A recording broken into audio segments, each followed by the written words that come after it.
여러분 보실 때 제 건강 상태가 어떤 것 같습니까? 좋아 보이죠? 예, 잠을 잘 자서 그렇습니다. 저는 꼭 어제 날씨가 네팔에 있는 것 같아서 아주 잠을 잘 잤습니다. 예, 아주 딱 맞는 것 같아요. 예, 실내 온도가 한 31도 이렇게 되니까 예, 아주 기분이 좋더라고요. 저는 에어컨을 틀면 아주 기분이 나빠집니다.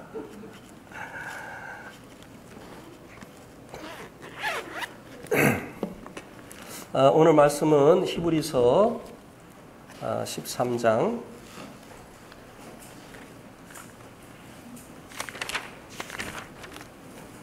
15절부터 17절까지입니다.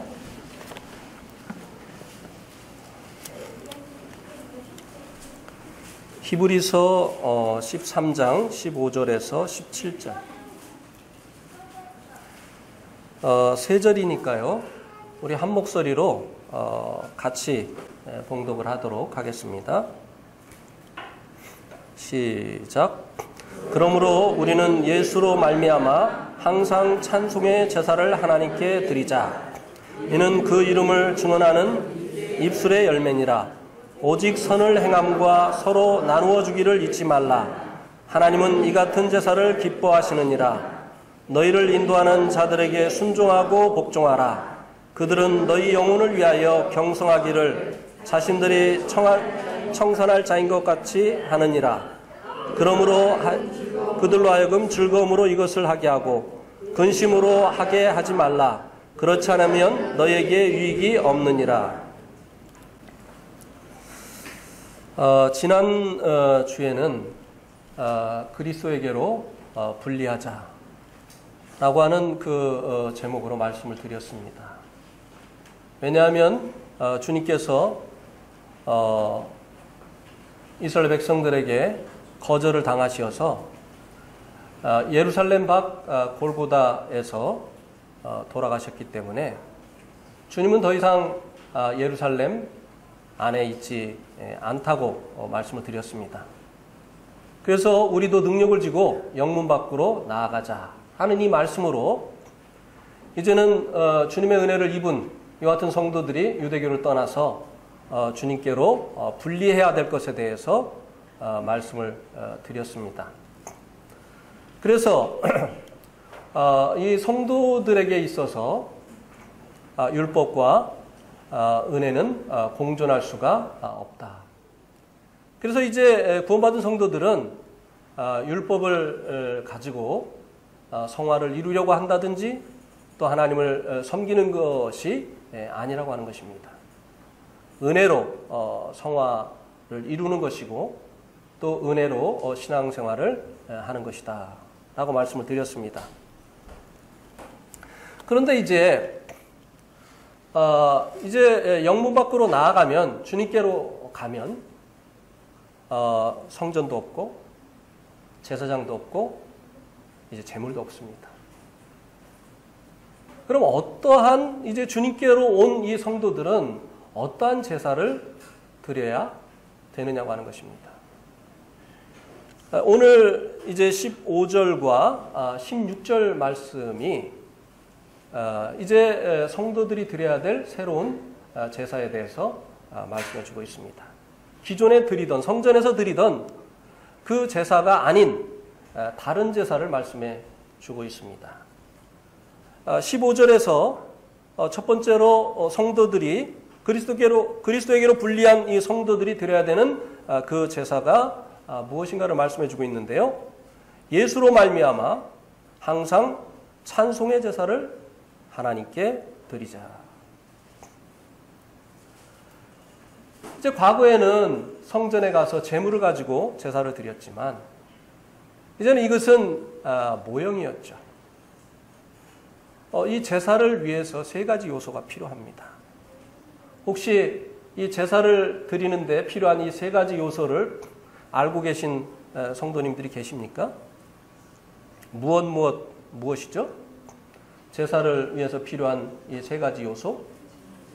제물, 제단, 그 다음에 제사장. 예.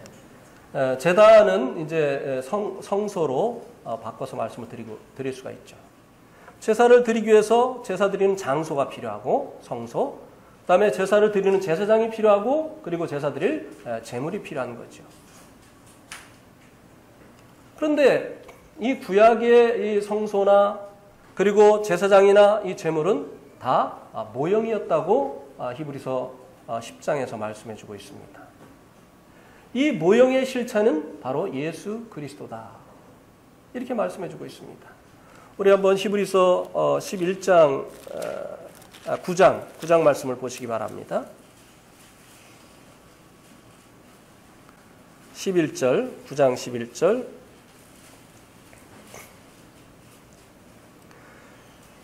그리스도께서는 장래 좋은 일에 대제사장으로 오사 손으로 짓지 아니한 곧 이 창조에 속하지 아니한 더 크고 온전한 장막으로 말미암아 염소와 송아지의 피로 아니하고 오직 자기의 피로 영원한 속죄를 이루사 단번에 성소에 들어가셨느니라. 여기 보니까 예수님 자신이 대제사장이 되셨다. 이렇게 말씀해 주고 있죠. 그 다음에 이 창조에 속하지 아니한 더 크고 온전한 장막. 이것은 무엇을 말씀해 주고 있을까요? 성경을 요즘 잘못 분별하고 있는 이런 분들이 이제 이 더 온전한 이 장막은 하늘 성소다. 이렇게 이야기를 하는데요. 잘못된 분별입니다.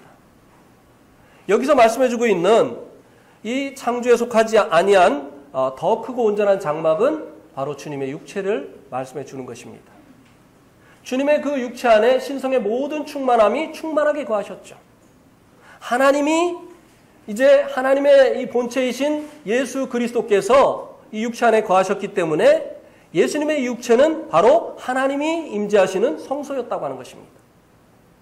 그러니까 예수님 자신이 제사장이었고 예수님 자신이 바로 이 제사를 드리는 성소 역할을 했다고 하는 것입니다. 제물은 무엇이었습니까? 염소와 송아지의 피로 아니하고 자기 피로. 예수님께서 자기 몸을 가지고 제사를 드리셨어요. 그런데 예수님께서 이 드리신 제사는 영원한 속죄를 이루었다. 이렇게 말씀해 주고 있습니다. 예수님이 드리신 이 속죄의 제사는 단번에 영원한 속죄를 이루셨어요. 그래서 이제 더 이상 죄를 위해서 제사 드릴 것이 없게 하신 것이죠. 그래서 이제 이 주님의 이 대속하신 은총을 입은 이와 같은 성도들은 더 이상 죄를 사함받기 위해서 제사 드릴 이와 같은 이유가 없게 되어진 것입니다. 그래서 이제 주님께로 불리한 이와 같은 성도들은 죄를 사함받기 위한 이 제사가 아니라 성소에서 제사장이 제물을 가지고 드리는 이 제사가 아니라 하나님께 찬미의 제사를 드리자. 이렇게 말씀해 주고 있는 것입니다. 이것은 이제 영과 진리 안에서 드리는 이 예배를 말씀해 주고 있는 것이죠.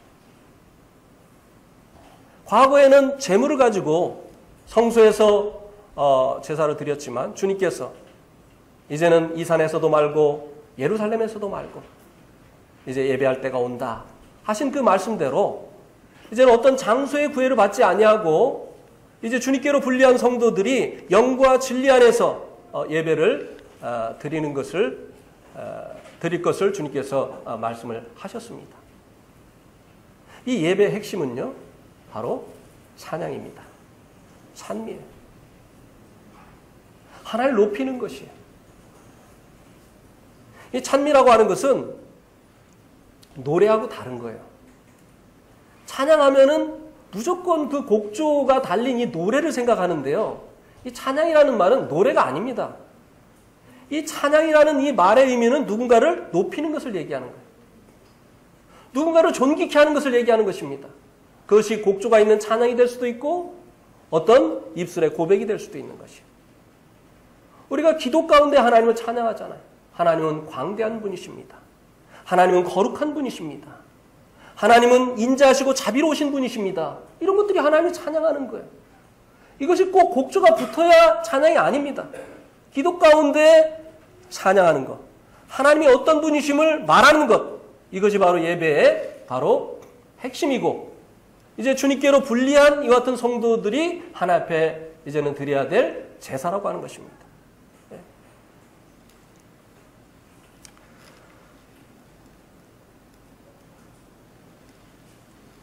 그런데 이 하나님 앞에 드리는 이 찬송의 제사가 그 이름을 증언하는 입술의 열매다, 이렇게 말씀해 주고 있죠. 그 이름을 증거하는 입술의 열매다.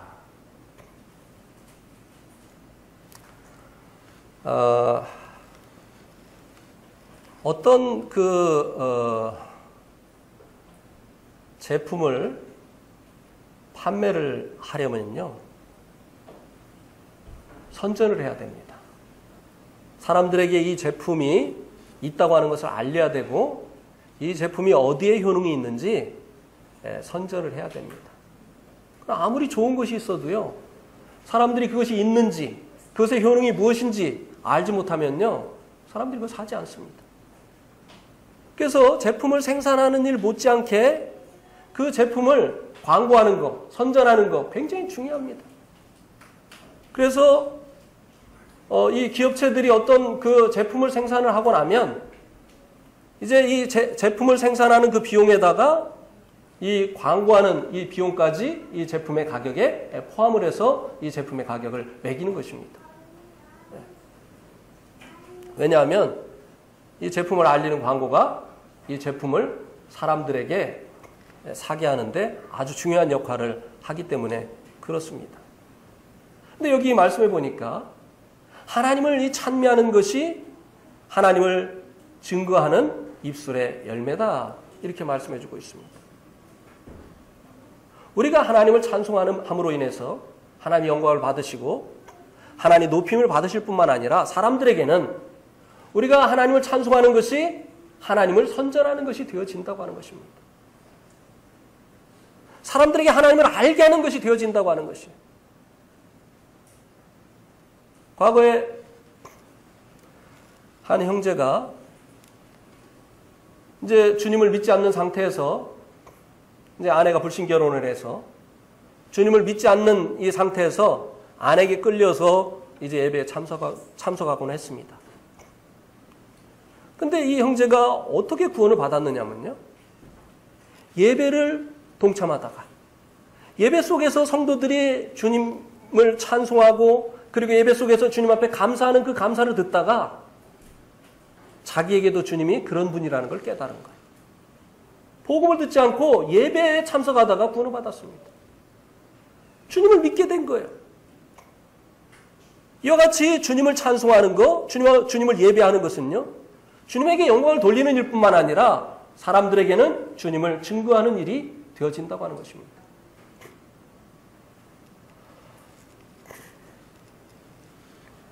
제가 네팔에 있을 때 벌을 좀 키웠었습니다. 한 박스로 시작을 했는데 계속 이 벌통이 증가를 해가지고 이제 24박스까지 됐어요. 그 수입이 아주 짭짤했습니다. 이 꿀값이 굉장히 비싸니까. 근데 이제 이 꿀을 우리가 생산한다는 걸 알려야 되잖아요. 그리고 또 우리의 꿀이 좋다는 것을 사람들이 알아야 사잖아요. 꿀은 많이 있으니까. 그래서 이제 제가 이제 이메일로 선교사들에게 우리 꿀을 생산을 했다 알렸습니다. 그리고 우리 꿀은 설탕을 섞지 않았다. 그리고 우리 벌들은 설탕을 먹이로 주지 않았다. 꽃들에게서 뭐라고 하죠? 꽃들을 먹고 그리고 이 자연적으로 생성되어진 이거는 정말 천연 꿀이다. 이렇게 이제 광고를 했어요.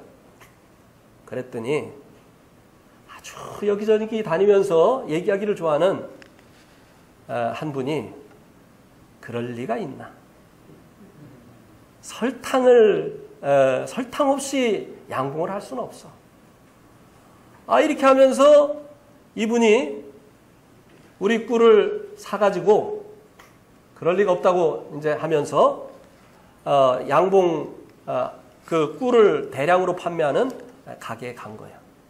거기에 성분 검사하는 기계가 있거든요.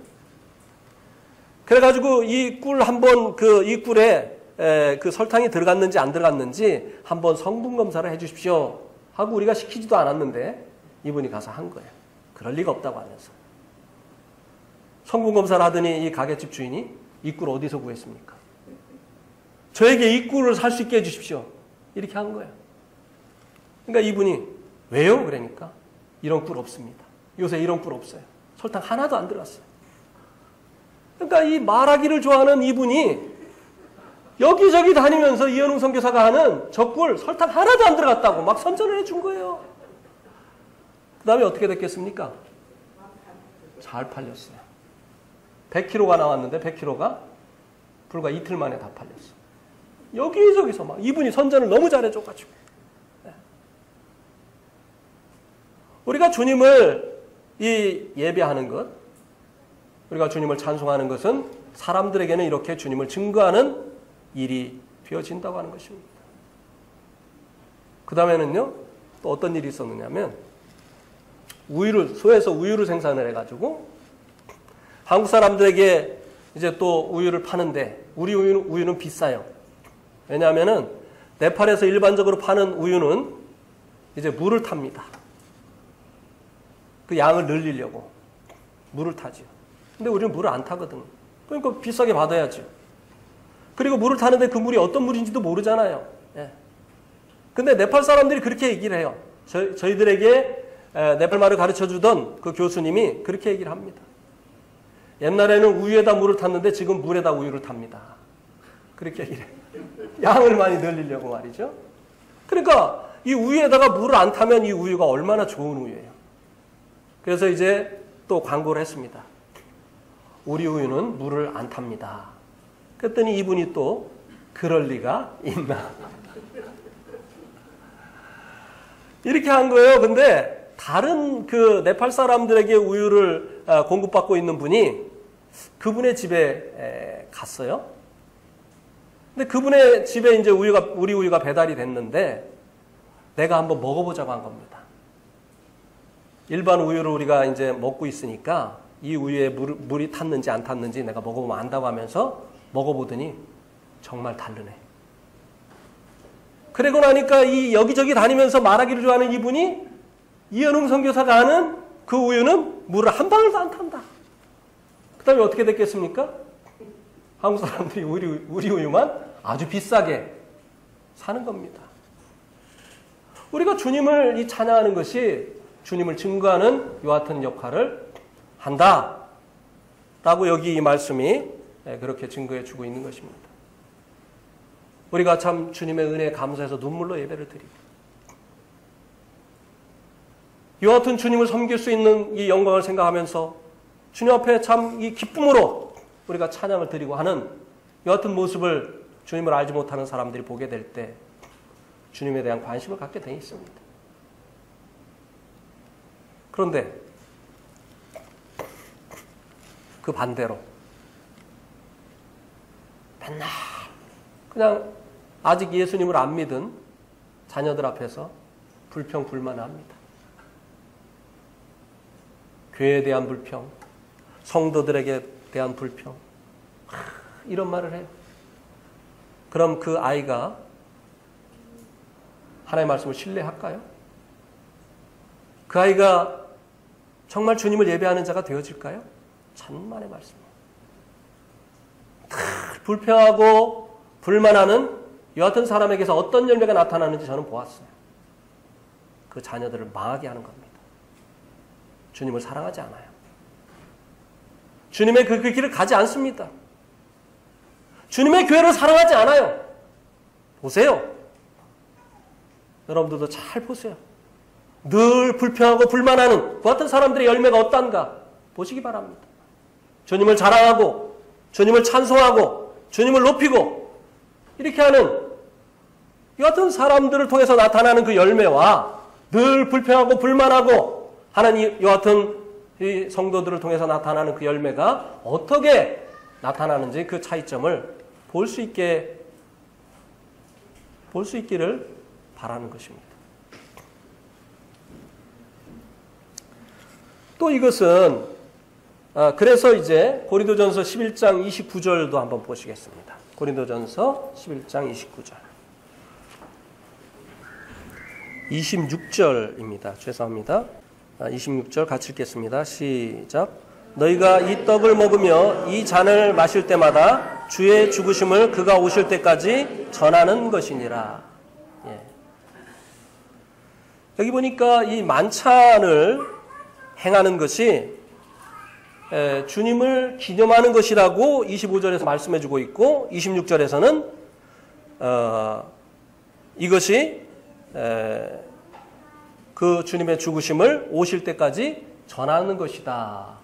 이렇게 말씀해주고 있습니다. 주님을 증거하는 것도 된다는 것입니다. 이 만찬을 통해서 주님을 기억하기도 하고 그리고 이 만찬을 통해서 주님의 죽으심을 증거하기도 한다고 하는 것입니다. 이 만찬이 두 가지 역할을 한다는 거예요. 성도들에게는 이제 이 만찬이 주님을 기억하게 하는 그와 같은 일을 하는 거죠. 어떤 그 남자가 외국으로 돈을 벌러 가면서 사랑하는 아내에게 자기 사진을 주면서 이야기를 합니다. 여보, 내가 보고 싶을 때는 이 사진을 보고 나를 기억해. 이렇게 사진을 주고 갔어요. 근데 이 사진은 남편은 아니죠. 네. 남편을 상징하는 것이죠. 그러나 이 사진을 보고 남편을 기억할 수 있어요. 왜? 남편 사진이니까. 네. 그래서 이 아내가 남편이 보고 싶을 때마다 사진을 꺼내서 요즘 뭐 그럴 필요도 없죠. 화상 이 통화하면은 그냥 다 보이니까. 근데 옛날에는 그렇게 했어요. 네. 군대 갈 때도 그렇게 했죠. 사랑하는 사람의 그 편지에다 사진을 보내주면 여기다 집어넣어 놓고 보초 쓸 때 달빛에서 또 집어넣어 놓고 어제 봤는데 또 그 다음날 또 보고 예. 보면 그냥 그렇게 좋은 거예요. 예. 그래서 이렇게 사랑하는 사람이 이제 자기를 기억하게 하기 위해서 이제 사진을 주고 내가 생각날 때마다 보라고 한 것과 똑같은 것이에요. 이 떡과 잔은 주님이 아니죠. 예. 주님은 하늘에 계시죠. 이 떡과 잔은 주님을 기억하게 하는 주님의 상징물입니다. 이것을 통해서 우리들을 위해서 사람이 되신 주님을 기억하는 것이고 이것을 통해서 우리의 구원을 위해서 피 흘려주신 주님의 그 보혈을 생각하는 것이죠. 네. 그리고 다시 오실 주님을 기억하는 것이고 우리의 삶 가운데 임마누엘의 하나님이 되시어서 우리와 동행하시는 우리의 목자가 되시어서 우리를 인도하시는 그 주님을 기억하는 것이죠. 네. 그것뿐만 아니라 이 만찬은 주님의 죽으심을 증거하는 이와 같은 역할을 또한 한다. 이렇게 말씀해주고 있습니다. 우리가 예배를 드리는 것이 바로 주님을 알지 못하는 자들에게는 주님을 알게 하는 이와 같은 역할을 한다. 이렇게 말씀해주고 있습니다. 또 이것은 주님을 증거하는 입술의 열매라고 했습니다. 열매. 농부가 씨를 뿌리고 그리고 또 물을 주고 잡초를 제거해주고 이렇게 하면서 농사에 힘을 쏟는 그와 같은 목적이 무엇이죠? 왜 그런 수고를 하죠? 열매를 보기 위해서. 열매를 보기 위해서. 주님께서 왜 이 고난을 통해서 우리를 구원하셨습니까? 우리에게 예배 받으시기 위해서. 이 열매를 보기 위해서. 열매가 없는 이 무화과나무는 어떻게 하셨습니까? 잎만 무성하고 열매가 없는 이 나무는 주님께서 어떻게 하셨죠? 저주하셨어요. 말라버리게 하셨어요. 왜 그렇게 하셨습니까? 이 무화과 나무는요, 잎을 내기 전에 열매를 먼저 냅니다. 그러니까 잎이 났다고 하는 것은 열매가 있다고 하는 것을 보여주는 것이었어요. 그런데 2분 났는데 열매가 없었어요. 그러니까 구원을 받았으면 하나님께서 구원하셔서 우리의 삶 속에서 열매 맺기를 원하시는 이 예배의 열매가 맺혀져야 되는데 예배의 이 열매가 맺혀지지 않는 것은 잎만 무성하고 열매가 맺히지 않는 이 나무와 다를 바가 없다는 것이에요. 열매 없는 이 나무, 농부를 얼마나 실망하게 하는 것입니까? 그렇게 이 열매를 위해서 애를 썼는데 열매를 주지 않아요. 나무가 존재해야 될 이유가 없잖아요. 열매를 위해서 수고했는데 열매를 주지 않는 이 나무. 주님 앞에 우리가 예배를 드려야 될 이유가 바로 이 찬미의 제사가 주님을 증거하는 입술의 열매다라고 하는 것입니다. 하나님께서 우리에게 원하시는 것이 바로 이 예배라는 것이에요. 그래서요, 예배 시간에 잠잠하면 안 되는 거예요. 자매님들도 예배 시간에 딴짓하면 안 되는 거예요. 형제들이 예배 드리니까 자매들은 예배도 준비 안 하고 이렇게 하면 안 되는 거예요. 자매들도 예배를 준비해야 되는 거예요. 침묵으로 예배해야 되는 거예요. 준비해서 드리는 예배와 준비 없이 오는 예배 다릅니다. 준비해서 와보세요. 어디 늦게 옵니까? 예배 시간에. 준비를 안 하니까 늦죠. 그리고 이 예배가 하나님께 드리는 이 것이라고 하는 이런 의식이 있으면 어디 늦게 와요? 어디 빠지고 예배. 이것이 하나님께 드리는 것이다라고 하는 의식이 있다고 한다면 이 땅에 어떤 대통령이 나를 부른다 할지라도 아마 늦게 가지 않을 거예요. 며칠 전부터 준비할 겁니다. 어디 늦게 가요? 하나님을 만홀히 여기는 거예요. 그냥 습관적으로 나오고 말이죠. 준비 없이. 하나님을 정말 실망케 하는 것입니다. 그 고난을 통해서 우리를 구원하신 하나님을 슬프시게 하는 거예요.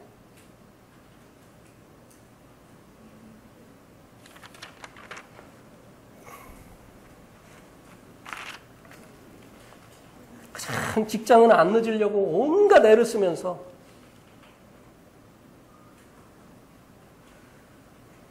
예배에는 툭 하면 빠지고 예배에는 늦게 오고 여러분 정말 그래서 되겠습니까?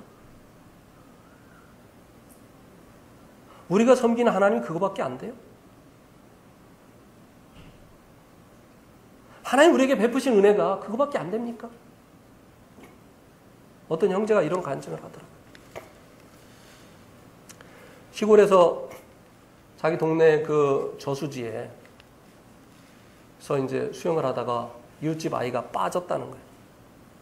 근데 자기가 들어가서 구해냈대요. 자기가 안 구해냈으면 죽었어요. 근데 오전에 이제 빠져서 죽어가는 애를 구해냈는데 오후에 그 집에서 수박을 하나도 아니고 한 통도 아니고 반을 잘라가지고 또 그걸 반에 잘라가지고 가져오더래요. 안 줄란 말지. 네? 자기 아들을 이 죽음에서 건져줬는데 살해를 하는데 말이죠. 수박이 한 통도 아니고 네? 네. 그렇게 하더라는 거예요. 우리가 주님 앞에 드리는 예배가 그럴 수 있다는 거예요. 네. 자, 하나님 그런 예배 받으실까요? 하나님 받으시겠어요? 정말 하나님 부끄럽게 만드는 거예요. 네. 그러면 이 찬미의 제사를 드리는 이 제사장이 누구냐 하는 것입니다. 왜냐하면 이제 그리스도에게로 분리한 자들에게는 레위 지파도 없고 그리고 아론의 후손도 없고 그런데 누가 이 하나님 앞에 드리는 이 찬미의 제사를 드리느냐 하는 것입니다. 어떤 교회 인도자들이 교회를 대표해서 이제 마치 구약의 레위지파처럼 또 아론의 후손처럼 모든 성도들을 대신해서 예배를 드리는 것이냐. 하나님 앞에 드리는 이 예배는 누가 드리는 것이냐. 우리 한번 베드로 전서 2장 9절 말씀을 보시기 바랍니다. 베드로 전서 2장 9절 같이 읽겠습니다. 시작. 그러나 너희는 택하신 족속이요 왕같은 제사장들이요 거룩한 나라요 그의 소유가 된 백성이니 이는 너희를 어두운 데서 불러내어 그의 기이한 빛에 들어가게 하시니에 아름다운 덕을 선포하게 하려 하심이라. 여기 보니까 이 성도들, 지금 이 베드로 전서를 받아보는 그 성도들이 택하신 족속이요 왕같은 제사장들이다. 어떤 교회 인도자들만이 예배를 드려야 될 이 제사장이 아니라 모든 성도가 왕같은 제사장이다. 이렇게 말씀해주고 있습니다. 그 예배는요, 이제 구약의 예배는 성전에서 레위지파가 특별히 이제 아론의 후손들이 드렸지만 그리스도계로 분리한 이 성도들은 모든 성도들이 제사장이 되어서 예배를 드려야 되는 것입니다. 근데 우리는 과거에 예배 보러 가자라고 하는 말을 들었던 경험이 있습니다. 저는 그런 말을 많이 들었어요. 오늘 주일이다. 예배 보러 가자. 그런 말 들으셨습니까? 예배 보러 가자. 예배를 누가 드려요? 목사님하고 장로님. 나머지는 다 예배 보는 거예요. 근데 이 성경은요, 모든 성도들이 제사장이기 때문에 예배 보는 게 아니에요. 예배는 구경하는 게 아닙니다. 예배는 구경꾼이 없어요. 예배는 모두가 드리는 것이에요. 모든 성도가 이 제사장이기 때문에 이 예배는 모든 성도가 드려야 되는 것입니다.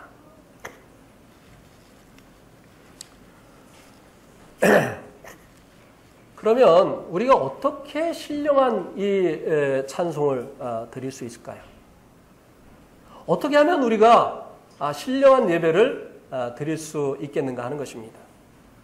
우리 한번 에베소서 5장 18절 19절을 보시기 바랍니다. 에베소서 5장 18절 19절.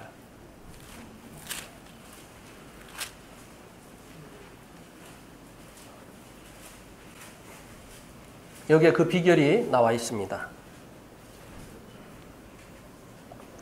같이 읽겠습니다. 18절.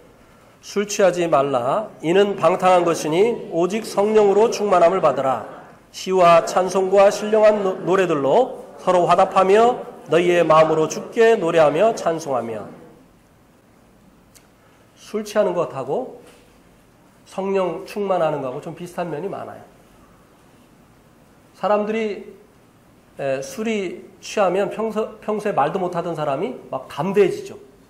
말도 막 크게 하고, 그리고 막 술이 취하면 사람들이 뭘 합니까? 막 노래를 불러요. 우리 그 밑에 집 아저씨 술이 자주 취하시는데, 술 취하면 막 그냥 오래오래 밤 막 사람들 다 자는데 막 소리를 지릅니다. 다 나오라는 거예요. 술 안 취했을 때는 얼굴도 이렇게 보지 못하는 그분이 술만 취하면 술림으로다가 막 소리를 지릅니다. 그리고 술만 취하면 왜 이렇게 노래를 불러요? 술 힘으로 그렇게 하는 거예요.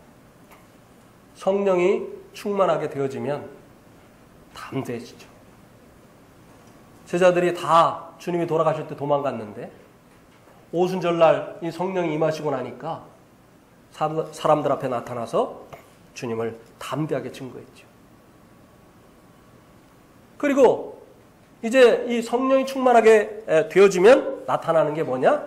시와 찬송과 신령한 노래들로 서로 화답하는, 그리고 주님을 노래하고 찬송하는 이와 같은 일들이 일어난다고 하는 것입니다. 우리가 이제 이 신령한 노래를 부르는 그 같은 방법이 뭐냐면요, 성령님으로 충만해지는 거예요. 우리가 성령으로 충만해지면 예배가 영적이게 돼 있어요. 충만하게 돼 있어요. 왜 이렇게 예배가 졸립죠? 네? 예배 시간에 막 졸리고 그랬죠. 우리의 상태가 그런 겁니다. 네. 이 성령 충만해야 우리가 충만한 그 같은 예배를 드릴 수 있는 것이에요. 뭐 우리가 충만하지도 않은데 충만한 예배가 드려질 리가 없는 것이죠. 예배는요, 우리의 영적인 지금 상태를 그대로 보여주는 거예요. 네.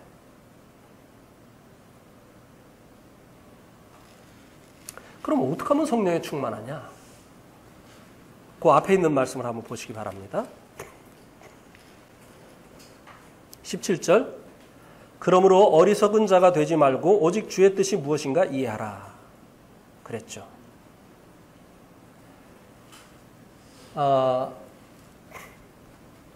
어리석은 자가 그 앞에 있는 말씀도 좀 보겠습니다. 세월을 아끼라 때가 악하니라. 세월을 아끼라 때가 악하다. 이 말은요, 주어진 기회를 놓치지 말라는 겁니다. 주어진 기회를 놓치는 것이 세월을 허비하는 것이 되는 거예요. 그런데 이 세월을 아끼기 위해서 무엇이 필요한가 하면은 어리석은 자가 되지 말아야 되는 거예요. 어리석은 자가 쉬운 말로 하면 바보예요. 아무 생각 없이 말하고 행동하는 사람을 바보라고 합니다. 아이고, 저 바보 천치. 주의 뜻이 무엇인지 분별치 못하고 말하고 행동하는 사람들, 영적인 바보예요. 영적인 시간을 계산할 줄 모르는 사람들이에요. 예를 들어서 결혼을 할 때 주님의 뜻을 분별을 해서 결혼을 하지 않고 불신자하고 결혼을 했다고 해보세요. 그럼 얼마나 많은 시간을 잃어버리는 겁니까? 예. 또 직장을 잡을 때 기도하고 주님의 인도하심을 받아서 직장을 잡지 못하면 그 직장 때문에 때로는 얼마나 많은 영적인 이 시간을 잃어버리게 되느냐고 하는 것이에요. 그러니까 우리가 어떤 일을 행하기에 앞서서 주의 뜻이 무엇인지 자세히 살펴야 된다고 하는 것입니다. 그리고 그 주의 뜻대로 행하는 일을 반복하게 되어질 때 성령 충만하게 되어지는 것이에요. 주님의 뜻과 상관없이 살면서 주님 저를 성령 충만하게 주시옵소서 아무리 기도를 해보세요. 절대 성령 충만하지 않습니다. 감정은 충만해질 수 있겠죠. 네. 성령 충만은 주님의 뜻을 살피고 주님의 뜻대로 사는 이와 같은 삶을 반복하는 그 같은 결과로 나타나게 되어지는 것이라고 하는 것입니다.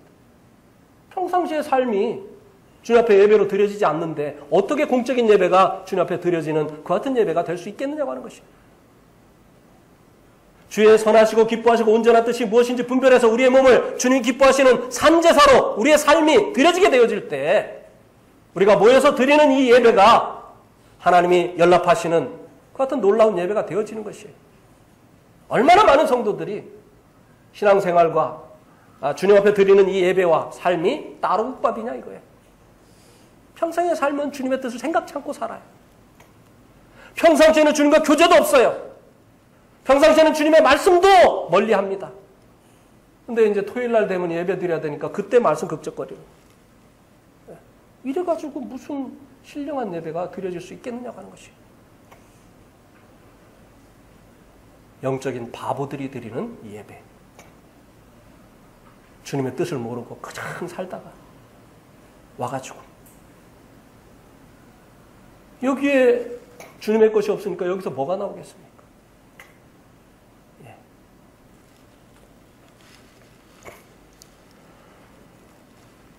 그 다음에 이제 16절에서는 또 다른 이제 제사에 대해서 말씀해 주고 있습니다. 히브리서 13장 16절 오직 선을 행함과 서로 나눠주기를 잊지 말라. 하나님은 이 같은 제사를 기뻐하시느니라. 제사장은 하나님을 섬길 뿐만 아니라 사람들을 위해서 일하는 자이기도 합니다. 그래서 하나님과 사람 사이의 중보자 역할을 하는 사람이 바로 이 제사장이죠. 그래서 이 두 번째 이제 주님께로 불리한 사람들이 드리는 이 제사가 무엇인가 하면 사람을 위해서 선을 행하고 나누어 주는 것이다 라고 말씀해 주고 있습니다. 선이라고 하는 것이 선을 행한다 했는데 이 선이라고 하는 이 말의 의미를 이해하려면요. 악이 무엇인가를 생각하면 돼요. 우리가 공부할 때 비슷한 말, 반대말 공부하잖아요. 왜냐하면 그 단어의 뜻을 알기 위해서 비슷한 말, 반대말을 공부하는 겁니다. 그러니까 악이 무엇인지 알면 선이 무엇인지 알게 돼 있습니다. 악이 무엇이죠? 일반적으로 악을 무엇이라고 하죠? 항상 정답만 얘기하셔요. 악이 무엇이 악입니까? 사람 사이에서. 사람과 사람 사이에서 악을 행했다. 예를 들면 악을 행한 것에 대한 예를 한번 들어서 얘기해 보세요. 도적질. 이게 악이죠. 그 다음에 간음. 악이죠. 성폭행. 악이죠. 뭐 거짓말. 이것도 악이죠. 그럼 이 악이 무엇입니까? 다른 사람에게 피해를 주는 거예요. 그게 죄예요. 다른 사람에게 피해 주는 거. 근데 이 사람들이 죄를 죄라고 말하지 않아요. 군대에서 자기 물건 없어지면 없어진 물건을 다른 사람 거를 훔쳐다가 채웁니다. 근데 그거를 도둑질이라고 안 해요. 뭐라고 하죠? 위치 이동. 저기서 일로 위치 이동했다는 거예요. 네. 군대에서는 도둑질이라는 말이 없어요. 위치 이동. 네. 그리고 간음한 사람이 왜 간음했냐고 하면 뭐라고 하죠? 간음 안 했다는 거예요. 뭐 했다고요? 사랑했다는 거예요. 네. 죄를 죄로 여기지 않아요. 남의 권리를 빼앗고 남에게 피해를 주는 것. 이게 악이에요. 사람과 사람 사이에서. 그럼 선은 무엇입니까? 선은 무엇이죠? 선은 무엇이죠? 피해를 주지 않는 거요? 아이, 그건 선이 아니에요. 그거는 제로예요, 제로. 남에게 이익을 주는 거. 남에게 이익을 주는 거. 근데 우리에게는요, 악만 있고 선이 없어요. 우리 안에는 선한 것이 없습니다. 그러니까 이 선한 것은 하나님께로부터 온 것이에요. 우리에게 하나님께로 온 것이 많이 있습니다. 하나님께서 우리에게 시간을 주셨어요. 하나님께서 우리에게 또 물질을 주셨습니다. 하나님께서 우리에게 재능을 주셨어요. 그래서 어떤 사람이 우리 그 고남현 형님처럼 막 그냥 이렇게 목공을 해놓으면 막 기가 막히면 천부적이야, 천부적. 천부적인 재능이야. 이렇게 하잖아요. 하나님께로부터 온 거예요, 재능. 그 다음에 또 이제 성도들에게는 하나님께서 은사를 주셨죠. 이런 여러 가지 하나님께로부터 온 것을 가지고 다른 사람을 유익해 하는 거예요. 네. 내 시간을 들여서 외로운 사람을 찾아가고, 내 물질을 들여서 가난한 사람을 돕고, 내 재능을 가지고 내 재능을 통해서 유익을 얻을 사람들을 섬기고, 하나님 주신 이 은사를 통해서 교회를 섬기는 이 같은 것이 바로 선을 행하는 것이에요. 하나님 주신 그것으로 다른 사람이 유익을 얻게 하는 것, 이것이 바로 우리가 드려야 될 새로운 제사다 라고 말씀해 주고 있는 것입니다. 네. 그래서 초대교회는 그렇게 했죠. 그 다음에 서로 나누어 주는 것. 이 서로 나누어 주기 위해서는요, 내 인생이 내 것이 아니라는 걸 알아야 돼요. 또 내 물질이 내 것이 아니라는 걸 알아야 돼요. 내 것이라고 생각하니까 아까운 거예요. 내 것이라고 생각하니까 못하는 겁니다. 근데 이 나누어 주려면요, 내 인생의 주인이 정말 주님이시고 나의 모든 것이 주님이시라는 것을 알아야 되는 거예요. 그래서 주님이 보여주실 때 주님이 말씀하시면 그렇게 많이요? 그 사람에게 이 말을 못하는 거예요. 정말 주님이 하시라고 하면은 그렇게 많이요가 아니죠. 네 해야죠. 네. 뭐가 그렇게 많이요? 주인이 주라고 하면은 주면 되지. 그리고 왜 그 사람에게입니까? 라고 말할 수가 없는 거예요. 그 사람이 나를 위해서 뭐를 했다고요? 뭐 이렇게 할 수가 없는 겁니다.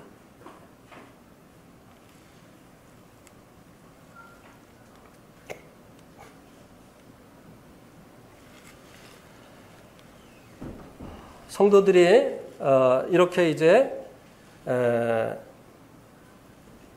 서로 부족한 것을 채워주고 보충해주고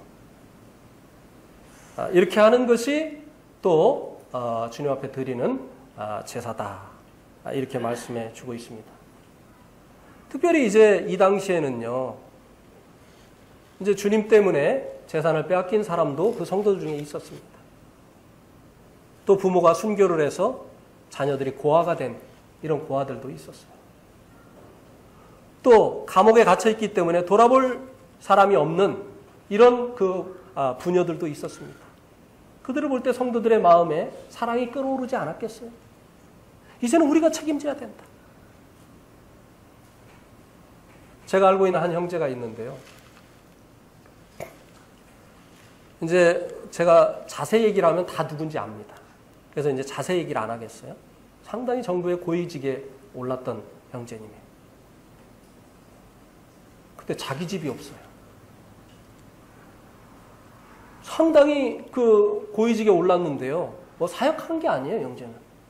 공무원이었어요. 상당히 그 고위직에 올랐는데 자기 집이 없어요. 왜일까요? 예배당 옮길 때마다 이 형제가 집 살려고 모아뒀던 돈 다 드린 거예요. 자기 집이 없어요. 그리고 그 정도가 올라가면은 정말 좋은 차를 다 타고 다니는데 형제는 티코. 다음 모델이 뭐죠? 티코 다음 모델. 네? 프라이드 말고 있어요. 마티즈 비슷한 거. 네. 그걸 타고 다녔어요. 그러니까 막 밑에 직원들이 네? 그분 직임을 얘기하면 또 다 할까 봐 직임도 얘기를 못 하겠어요. 네? 당신이 그런 거를 타고 다니면 우리는 도대체 어떡합니까? 차 좀 좋은 거 타세요. 근데 이분이 순직을 했어요. 그렇게 하다가 너무 피곤해가지고 순직을 했습니다. 그러니까 같이 주님을 섬기던 성도들의 마음속에요, 그 아내와 자녀들에 대한 막 불타는 사랑이 일어나는 걸 보더라고요. 제가 그때 장례식에 참석했습니다. 그리고 이제 이 아이들 누가 돌아보지요? 이렇게 하니까 그 같이 주님을 섬기던 형제들이 우리가 돌아봐야죠. 이렇게 얘기하는 거예요. 정말 주님 때문에 그 부모가 순교를 하고 그래서 고아가 되어지고 남편이 감옥에 갇혀서 아내가 혼자 있고 먹고 살 일이 막막하고 이런 성도들이 있다고 한다면 성도들의 마음속에 정말 나누어주고자 하는 그의 그 연약함을 담당해주고자 하는 이 같은 뜨거운 마음이 일어나지 않았겠습니까? 예. 그래서 이런 일들을 통해서 이제 주님을 예배하는 이와 같은 예배를 드려야 될 것에 대해서 말씀을 해주었죠. 근데 시간이 조금 지났는데 고린도 교회는요 거꾸로 했어요. 그 당시에 교회는요 이 종 출신의 사람들이 많았습니다. 오네시모 같은 종인데 주님을 만난 이런 성도들이 많이 있었어요. 근데 그 당시에는요 이 만찬이 식사를 겸했습니다. 성도들이 이 빵과 그리고 음료로 포도주를 가지고 왔어요. 그래서 이것을 식사하면서 이제 예배를 드리고 맨 마지막에 식사를 하면서 주님을 기억을 했어요. 그런데 그 주님을 만나기 전에 귀족이고 부자고 이런 사람들은 넘치게 가져오는 거예요. 그런데 종 출신은 어디 자기 그 먹을 거를 준비해 가지고 옵니까? 예배 드리러 오는 것만 해도 감지덕지죠. 근데 와보면 다 자기들끼리 먹어 치워가지고 교회 안에서도 종하고 주인하고 나누어지는 거예요. 그들하고 같이 어울리지 않으려고 하는 거예요. 그래가지고 한쪽은 막 그냥 먹고 취하고 한쪽은 주님을 기념할 떡도 없고 포도주도 없는. 이런 상태가 됐어요. 그러면서 드리는 예배를 주님 받으셨을까요? 절대 안 받으시죠.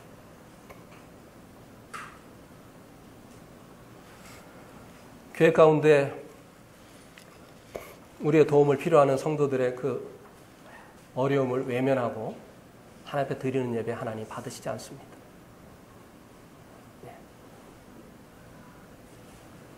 예배는 신령한데 성도들에게 나누어 주고 그리고 성도들에게 선을 행하는 이와 같은 일이 없는 이와 같은 성도들의 예배는 주님이 받으시지 않습니다. 다음에 이제 17절에 보면 이제 이 주님께로 불리한 이들의 인도자는 이제 제사장이 아니잖아요. 뭐 가운도 입는 것도 아니고 막 제사장들은 막 벌써 복장부터 다 그 달라가지고 그냥 표시가 나는데 이제는 주님께로 불리한 자들은 누구의 인도를 받아야 되느냐 이거예요. 누구에게 복종하고 누구에게 순종해야 되느냐 이 말이죠. 그것에 대해서 17절에서 말씀해주고 있죠. 17절에 보세요. 너희를 인도하는 자. 주님 안에서 모든 성도들이 주님을 예배하는 제사장이지만 그러나 그 가운데 하나님께서 성령으로 말미암아 이제 세우신 인도자들이 있다고 하는 것입니다. 너도 형제 나도 형제니까 누가 누구의 말을 들어 이게 아니라는 거예요. 주님께서 이제 이 교회를 위해서 교회를 치리하기 위해서 주님께서 성령으로 말미암아 장로들을 세우잖아요. 이 장로들이 인도자인 거예요. 이제 주님께로 불리한 사람들이 이제는 순종하고 따르고 복종해야 될 여하튼 인도자가 바로 이 장로들이에요. 그래서 그들이 구약의 제사장처럼 뭐 가운을 입고 자기를 구별하고 이렇게 하지 않는다고 해서 과거에 유대교에 있을 때 제사장들에게 순종하고 복종하던 그 복종을 하지 않는 것. 이것은 잘못된 것이라고 하는 것이에요.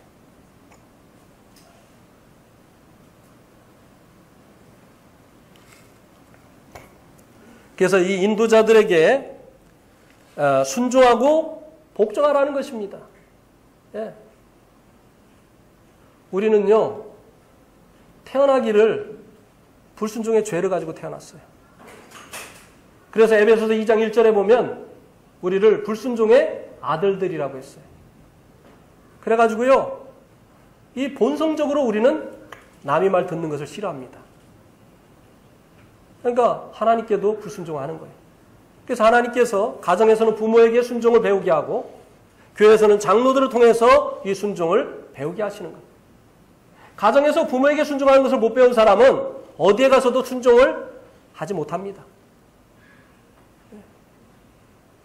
순종이 뭡니까? 복종이 뭡니까? 자기 생각하고 같을 때만 따르는 것? 그겁니까? 그게 순종입니까? 그게 복종입니까? 아니에요. 내 생각하고 달라도 나를 꺾는 것. 네.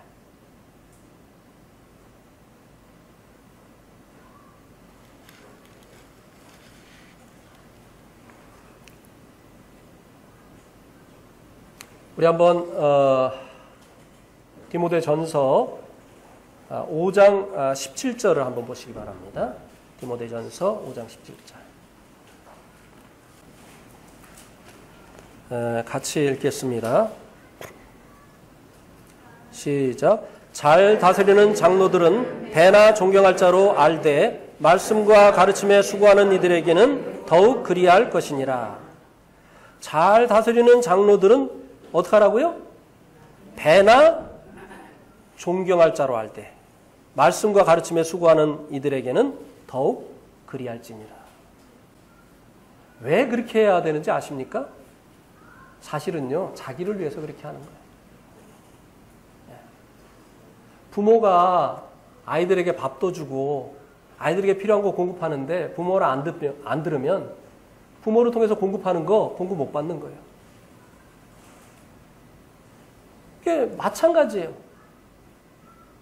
이 장로들과 좋은 관계를 맺고 그리고 순종하고 복종하고 장로들을 순종하고 이렇게 하면 자신이 유익을 얻는 것이에요. 자신이. 네. 자, 이 존중한다고 하는 것은 무엇입니까? 이 성경을 통해서 제가 존중하는 것이 무엇인지 보여드리겠습니다. 출애굽기 20장 12절을 보세요. 출애굽기 20장 12절. 같이 읽겠습니다. 시작. 내 부모를 공경하라. 그리하면 내 하나님 여호와가 내가 내게 준 땅에서 내 생명이 길리라. 그 다음에 이제 신명기 5장 16절을 보세요. 자, 한번 같이 읽겠습니다. 시작. 너는 내 하나님 여호와께서 명령한 대로 내 부모를 공경하라. 그리하면 내 하나님 여호와가 내가 준 땅에서 내 생명이 길고 복을 누리리라. 옛날 성경에 보면 이제 출애굽기 12장 20절에는 내 부모에게 순종하라. 이렇게 돼 있고 그리고 이제 신명기 5장 16절은 내 부모를 존경하라고 되어 있습니다. 존경하라. 존중하라. 그러니까 이 두 말씀이 똑같은 이제 이 계명을 말씀하는데 하나는 순종하라고 하고 하나는 이제 존중하라고 말씀해 주고 있습니다. 이게 이제 에베소서에 나와 있죠. 에베소서에 한번 볼까요? 에베소서 5장. 에베소서 6장.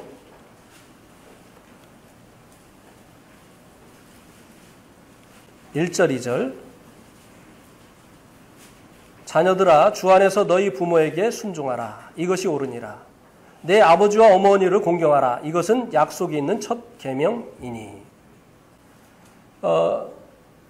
이 6장 1절은 출애굽기 20장 12절 말씀을 인용한 것이고 2절은 신명기 이제 5장 16절을 인용을 한 것입니다.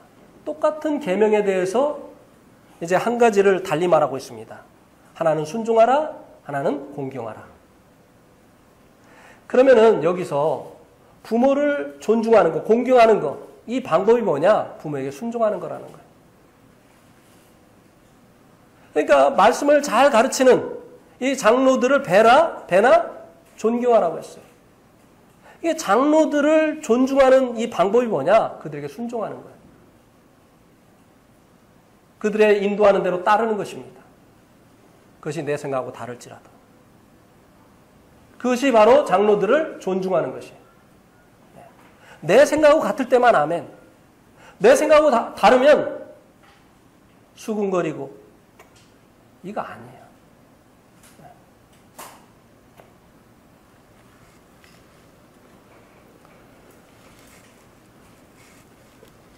이 장로들에게 인도자들에게 이제 순종하고 복종함으로 이제 이 교회에 주님께로 불리한 이 성도들의 인도자가 이 장로라는 것을 알아야 된다고 하는 것이죠. 근데 특별히 여기 한번 이 장로들에게 이 인도자들에게 순종해야 될 이유를 여기 이제 17절 뒷부분에서 말씀해 주고 있는데요. 그들은 너의 영혼을 위하여 경성하기를 자신들이 청산할 자인 것 같이 하느니라. 자신이 회개할 자인 것 같이 한다고 하는 것입니다. 자기가 이 회개한다는 것, 청산한다고 하는 것은 어떤 이제 금전적인 이 용어잖아요. 이 금전적인 용어. 그러니까 자기가 뭐 빚지지 않았는데 대신 갚아주는 것 같은 그런 의미를 가지고 있는 거죠. 한번 빌레몬서 1장 18절을 한번 보시기 바랍니다. 히브리서 앞에 있죠. 빌레몬서 1장 18절. 같이 읽겠습니다. 빌레몬서 1장 18절 시작. 그가 만일 내게 불의를 하였거나 내게 빚진 것이 있으면 그것을 내 앞으로 계산하라. 빌레몬에게 사도 바울이 이 감옥에서 복음을 전해서 낳은 영적인 아들 오네시모를 보내면서 그가 너에게 이 오네시모가 너에게 어떤 재산적인 피해를 입혔다고 한다면 내가 계산하겠다. 그것을 나한테 돌려라. 그 주인의 돈을 가지고 가서 다른 데다 쓴 것은 사도 바울이 아니에요. 오네시모가 그렇게 했습니다. 그런데 그 계산을 지금 사도 바울 자기가 하겠다고 하고 있어요. 인도자들이 이와 같은 마음을 가지고 성도들을 인도한다는 것입니다. 성도들이 잘못되면 자기가 잘못된 것으로 생각한다는 거예요. 그렇기 때문에 이 인도자들에게 순종하고 복종하라고 하는 것이에요. 군대에서도요, 이 장교들은요, 지휘관들은 자기가 지휘하는 그 병사들이 잘못을 하면요, 자기가 책임을 집니다. 그렇습니까? 안 그렇습니까? 걔가 사고를 냈지요, 내가 사고를 냈나 이렇게 합니까? 자기의 그 통솔 아래 있는 부하가 잘못을 하면 지휘관이 그 책임을 지는 거예요. 인도자는 그런 자들이에요. 그러니까 그 지휘관이 하라고 하는 거 하고 하지 말라는 거 하지 말아야 되는 것이죠. 그래서 인도자들이 이와 같은 이 마음을 가지고 이 성도들을 인도하기 때문에 이 성도들이 이 인도자들에게 순종을 해야 된다고 하는 것입니다.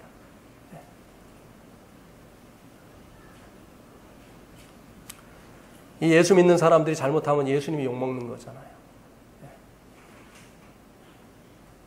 인도자들도 그렇습니다. 그래서 인도자들이 이 사역을 하는데 마지못해서 이렇게 하지 않고 즐거움으로 이 일을 할 수 있도록 늘 순종하고 복종하고 또 존중하는 이와 같은 태도를 가져야 된다고 하는 것입니다. 과거에 유대교에 있을 때는 제사장들에게 그런 태도를 취하다가 이제는 주님에게 와가지고는 인도자들에 대해서 그런 마음이 없다고 한다면 안 된다는 거예요. 이게 잘하는 게 아니라는 거예요.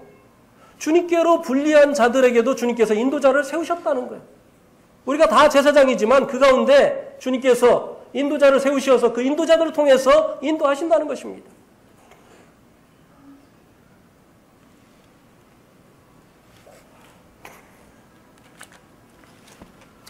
여기까지 말씀을 드리겠습니다.